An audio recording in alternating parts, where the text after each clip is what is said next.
नमस्कार, मैं प्रीति Mishra radio boost से एक नई कहानी के साथ आपके सामने हाजिर हूँ। तो शुरू करती हूँ अपनी कहानी।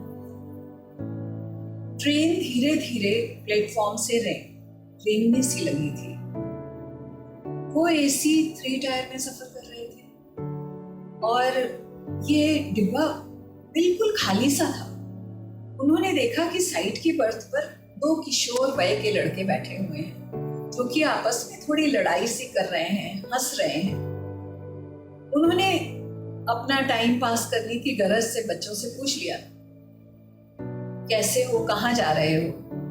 लड़कों ने जरा रूडली जवाब दिया, जलपाईगुड़ी। और वो दोनों लड़के आपस में व्यस्त हो गए। तभी अचानक तालियां बजाती हुई एक लड़की ने डिब्बे में प्रवेश किया और उन दोनों लड़कों के बीच में बैठ गई। लड़की दोनों लड़कों का ध्यान अपनी ओर आकर्षित करना चाह रही थी और जिस तरह की हरकतें कर रही थी वो उनसे गवारा न हुआ। और उनकी मुख मुद्रा देखकर लड़की को न जाने क्या हुआ कि दोनों लड़कों को छोड़कर उनकी बर्थ के पास आ गई और थोड़ी सी दूरी बनाकर बैठ गई और बोली, अंकल जी कहाँ जा रहे हैं? उन्होंने कहा, मुंबई। वो बोली, आप कभी दिल्ली गए हैं? हाँ, दिल्ली में ही रहता हूँ। मैं भी गई थी दिल्ली। कुछ महीने में दिल्ली में रही हूँ। लड़की की आंखों में चमक थी और चेहरे पर मुस्कुराहट। फिर अचानक से बोली, अंकल जी आपको देखकर मुझे अपने पापा की याद आती है। मेरे पापा ने तो मुझे कभी माफ नहीं किया, लेकिन आप क्या मेरी अभी थोड़ी देर पहले की हरकत के लिए मुझे माफ कर देंगे? वो बोले, क्या हुआ बेटा? लड़की ने कहा, दरअसल आज से कुछ साल पहले मैं लड़का हुआ करती थी और न जाने मेरे दिमाग में क्या भूत सवार हुआ कि मेरे अंदर की जैसे कोई स्त्री सी जाग गई थी। मुझे लड़की बनना था हर हाल में। मैंने घर पे मम्मी पापा से इस बारे में बात की तो उन्होंने मेरी बहुत पिटाई की और मुझे घर से बाहर आने जाने के लिए मना कर दिया। एक तरह से घर में कैद कर लिया था उन्होंने। तभी गांव में मुझे एक लड़का मिला था। मैंने उसको अपनी ये समस्या बताई।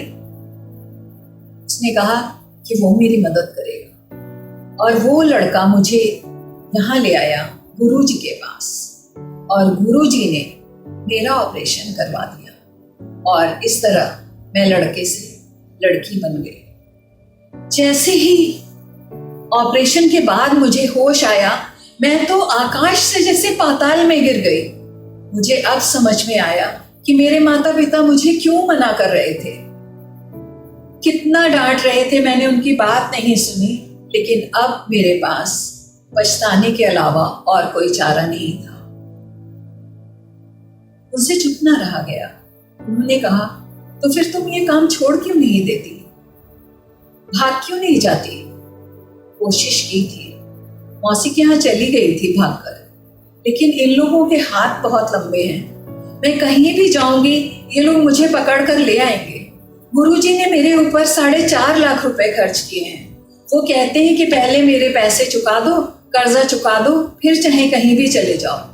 अंकल जी मैं आपसे वादा करती हूँ कि जैसे ही मैं इनके पैसे चुका दूंगी, मैं ना ही कभी कोई गलत काम करूंगी, ना ही भीख मांगूंगी। मैं एक अपने दम पर शानदार जिंदगी जीऊंगी। ये देखिए ना, मेरी शादी भी हो गई है। उसके गले में पड़ा हुआ पीतल का मंगलसूत्र दिखाया और मेरे पति भी कहते हैं कि तू ये भीख मांगना छोड़ दे। मैं बस इसी ट्रेन में ही तो भीख मांगती हूँ। वे चुप थे और इस लड़की को देख रहे थे। तभी अचानक उनका स्टेशन आ गया।